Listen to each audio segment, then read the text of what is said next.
కవిత కేసుతో బీజేపీకి రాజకీయాలకు ఎలాంటి సంబంధం లేదని తెలంగాణ బీజేపీ అధ్యక్షుడు కేంద్ర మంత్రి కిషన్ రెడ్డి స్పష్టం చేశారు. ఎవరిని ఉద్ధరించడానికి కవిత ఢిల్లీ వెళ్లి మద్యం వ్యాపారం చేసిందని ప్రశ్నించారు. ఇక్కడ దోచుకున్న సొమ్ము సరిపోక ఢిల్లీని దోచుకోవడానికి వెళ్లారా అని నిలదీశారు. మోదీ దిష్టిబొమ్మలు దహనం చేయడానికి సిగ్గుగా లేదా అని ధ్వజమెత్తారు. ఈ కేసుకు తెలంగాణకు ఏ రకమైనటువంటి సంబంధం లేదు, రాజకీయాలకు అసలే సంబంధం లేదు.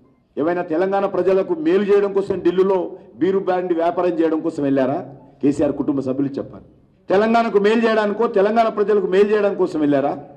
వెళ్ళింది వారు, వ్యాపారం చేసింది వాళ్ళు. మరి తీగ లాగితే డొంక కదిలినట్టు ఢిల్లీలో ఆపు ప్రభుత్వం చేసినటువంటి అక్రమ లిక్కర్ వ్యాపారం పైన అక్కడ ఉన్నటువంటి ప్రభుత్వము దర్యాప్తు చేస్తే సిబిఐ అనుకోకుండా కవిత గారి పేరు వచ్చింది. అనుకోకుండా కవిత ప్రధాన పాత్ర పోషిస్తున్నట్టుగా వార్తలు చూస్తా ఉన్నాం. దానికి భారతీయ జనతా పార్టీకి సంబంధం ఏంటని అడుగుతా ఉన్నాం. ఎవరు ఇమ్మన్నారు వారు ఢిల్లీకి?